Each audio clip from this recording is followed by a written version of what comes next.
Estás escuchando Sin Diferencias Podcast. A ver, imaginemos esta escena por un momento. Una familia llega a la guardia de un hospital público a las 3 de la mañana. La típica situación límite, digamos. Exacto, de crisis total. Llevan a un hijo que está atravesando un brote psiquiátrico severo. Puede ser por un consumo problemático o un trastorno no tratado. Y bueno, está fuera de sí. Y la familia, obviamente desesperada, pide a gritos que lo internen para protegerlo. Claro, pero ahí el médico de guardia los mira con las manos atadas por la legislación vigente y básicamente les dice que hasta que el chico no esté literalmente a un segundo de lastimarse a sí mismo o a otra persona, la ley no le permite retenerlo en contra de su voluntad. Y les dicen la frase más temida: llévenselo a su casa. Llévenselo a su casa, sí. Y, a ver, esto no es el guión de una película dramática, es la realidad que se vive a diario en Argentina. Y es justamente el centro de nuestra inmersión profunda de hoy. Y es una realidad que ha desatado un debate, legislativo y médico que es monumental. Porque hoy tenemos sobre la mesa un cruce de documentos muy denso para analizar. Sí, es un rompecabezas complicado. Totalmente. Tenemos el proyecto de ley del Gobierno Nacional para modificar la actual Ley Nacional de Salud Mental. Tenemos advertencias muy contundentes de la Organización Panamericana de la Salud y pronunciamientos de federaciones de psiquiatras, de psicólogos y testimonios durísimos de familiares. Porque la idea aquí, nuestro objetivo hoy es entender qué está en juego cuando una sociedad intenta legislar sobre algo tan delicado como el sufrimiento humano. Exacto. Porque la ley vigente, que se sancionó en 2010, en su momento fue considerada un modelo mundial, digamos, un modelo de vanguardia en derechos humanos. Sí, muy aplaudida internacionalmente. Pero 15 años después, la brecha entre esa teoría escrita en los escritorios y lo que realmente ocurre en las calles, en las guardias médicas, ha generado una crisis que exige ser analizada sin tomar partido, solo observando los datos de cada sector. Vamos a desempacar esto. Porque la salud mental nos cruza a todos, y las reglas sobre cómo interviene el Estado definen la línea entre el cuidado médico y la libertad individual. Es una línea finísima. Sí, muy fina. Y a ver, imaginen un péndulo. Por un lado, está la protección absoluta de los derechos individuales y la libertad, y por el otro, la necesidad médica de intervenir rápidamente para salvar una vida. Claro, el péndulo del debate. Y hoy vamos a ver por qué muchos sienten que ese péndulo se quedó atascado o se está moviendo directo hacia el lado equivocado. Bueno, para entender por qué el gobierno impulsa esta reforma con tanta fuerza, primero hay que mirar el lado más humano de la crisis, las fallas percibidas en el sistema actual. El costo humano, claro. Exactamente. La desesperación de las familias ante emergencias y adicciones. Y aquí tenemos que mencionar el reclamo de organizaciones como la Madre Marcha. Sí, que en las fuentes vemos testimonios como el de Marina Charpentier, ¿verdad? Así es. La madre de Chano, el líder de la banda Tambiónica. Ella denuncia constantemente que la ley actual las deja sin herramientas. Y también está el caso, que la verdad te hiela la sangre al leerlo, el de Stella Maurig. Es un testimonio desgarrador. Su hijo David, con adicciones severas y un trastorno límite de la personalidad, se quitó la vida a los 31 años. Allá por 2019. Y Stella sostiene algo durísimo. Dice que si los médicos hubieran tenido herramientas para internarlo a tiempo, él seguiría vivo. Y el núcleo de toda esa frustración, el centro del debate legal actual, es el famoso artículo 20 de la ley de 2010. El artículo de las internaciones involuntarias. Ese mismo.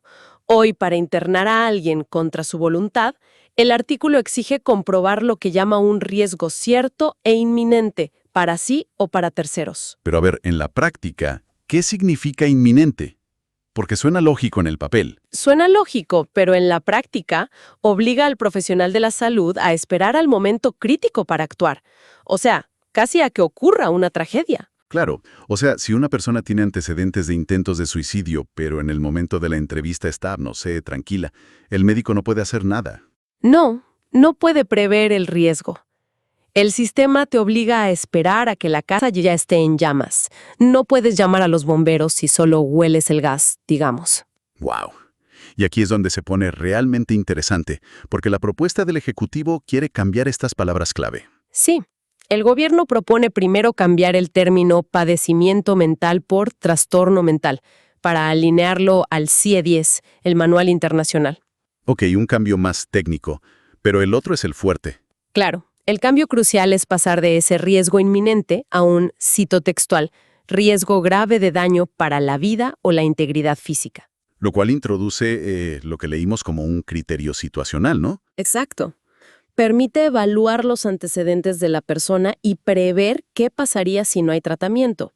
Incluso habilitaría pedir la internación por consumo de sustancias en menores de edad si los padres lo solicitan. Pero a ver, si cambiamos inminente por prever una evolución probable del paciente, Ajá. ¿no estamos entrando en un terreno muy, muy subjetivo? O sea, es como la película Minority Report, de intentar predecir el comportamiento futuro de una persona. ¿Cómo se traza la línea legal para hacer esto sin cruzar límites éticos? Bueno, lo fascinante aquí es que ese es el dilema exacto del debate. Para el gobierno y para asociaciones como la Asociación Argentina de Psiquiatras, rechazar la intervención médica bajo un, como ellos le llaman, garantismo malentendido, es básicamente una forma de abandono. O sea, no intervenir es abandonar al paciente a su suerte. Claro, pero para otros sectores, relajar este criterio de inminencia abre la puerta inevitablemente a privaciones de libertad arbitrarias. El miedo a los abusos del sistema. Sí, y por eso la reforma propone un control. Sugieren que un juez deba ser notificado de cualquier internación involuntaria en 24 horas. En lugar de las 10 horas que marca la ley actual, ¿verdad? Exacto.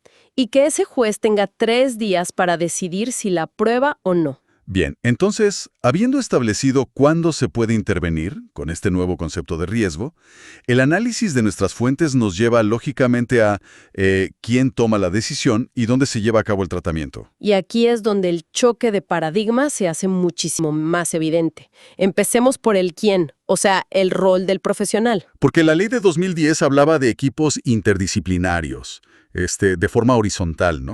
Exactamente. La firma de un psicólogo o trabajador social valía lo mismo que la del psiquiatra, pero la reforma exige que obligatoriamente al menos un médico psiquiatra evalúe y firme las internaciones involuntarias. Devolviendo el poder a la psiquiatría. Así es. Buscan devolver la, digamos, racionalidad clínica ante una emergencia. Y luego está el dónde, y este punto es gigante. O sea, la famosa desmanicomialización. Sí, la ley de 2010 ordenaba cerrar todos los hospitales psiquiátricos, los llamados hospitales monovalentes, para el año 2020. La idea era atender a todos en hospitales generales. Pero la realidad, según las cifras, es otra historia completamente distinta. El 2020 ya pasó, y solo 18 provincias tienen servicios de salud mental en hospitales generales. Y mientras tanto, aún existen 30 hospitales monovalentes públicos y 139 privados. O sea, la ley intentó desmantelar la casa vieja antes de construir la nueva, y dejó a la gente a la intemperie. Es una buena forma de verlo. Por eso la reforma propone integrar estos hospitales especializados a la red. Quieren usarlos para los cuadros más graves y dejar los hospitales generales solo para casos más leves. Y hay un pronunciamiento clave en las fuentes, el de APSA, la Asociación de Psiquiatras Argentinos del 2019. Ellos le pegan a ambos lados.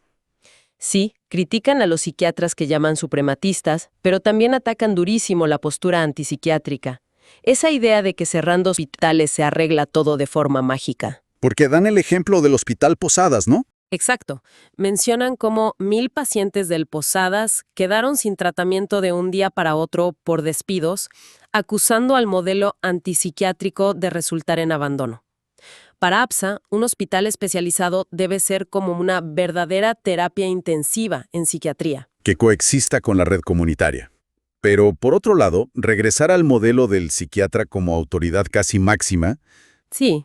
no es como retroceder el reloj a una época donde la voz del paciente y otras disciplinas quedaba completamente silenciada por el delantal blanco. Y si conectamos esto con el panorama general, ese miedo tiene sentido, especialmente si miramos lo que propone la reforma para las altas médicas y el órgano de revisión. ¿Qué cambia ahí? Bueno, bajo la reforma, las altas ya no requerirían la autorización del juez. Sería facultad exclusiva del equipo de salud. ¡Wow! Más poder para los médicos. Y además, el órgano de revisión que hoy monitorea los abusos cambiaría su composición. Excluirían a las organizaciones de derechos humanos y de la sociedad civil para requerir un equipo puramente técnico, médico y legal. Ok. Entonces, tras explicar esas justificaciones médicas del gobierno, es fundamental explorar, la fuerte resistencia que esto ha generado en otros sectores. Porque hay una resistencia feroz de organizaciones profesionales y organismos internacionales. Ellos argumentan que el problema de la ley actual nunca fue su texto, sino que básicamente nunca se le dio la oportunidad de funcionar. Claro, el argumento de FEPRA, la Federación de Psicólogos. Ellos denuncian que el agravamiento de la salud mental en Argentina no es culpa de la ley. Para nada.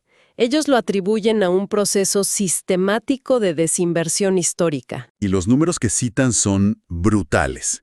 La ley exige destinar el 10% del presupuesto de salud a esta área, pero históricamente apenas rondó el 2%. Y FEPRA enumera dónde duele esa falta de plata.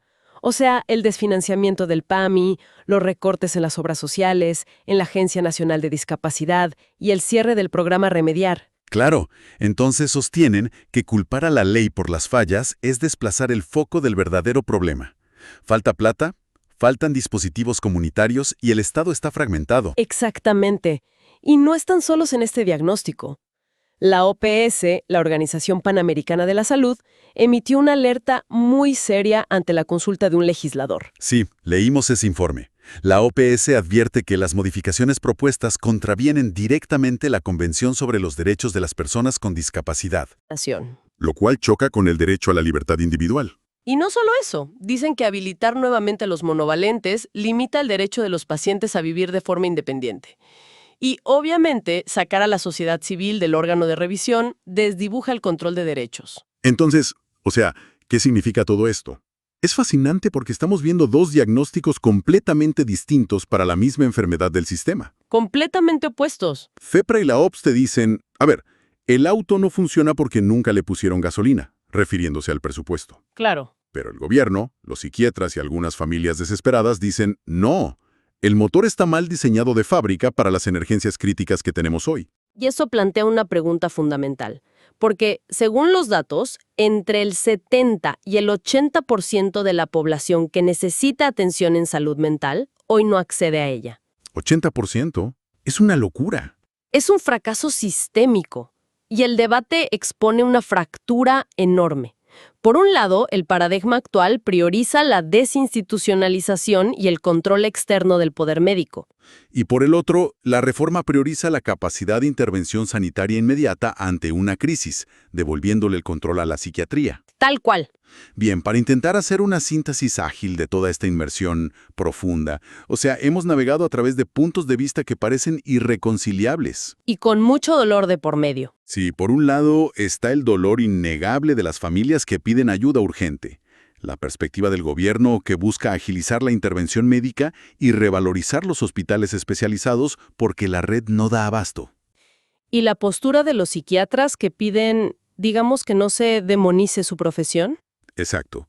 Y en la otra esquina, el firme reclamo de los psicólogos y de la OPS, que defienden un modelo comunitario y de derechos humanos que, según ellos, fue asfixiado por la falta de presupuesto histórico.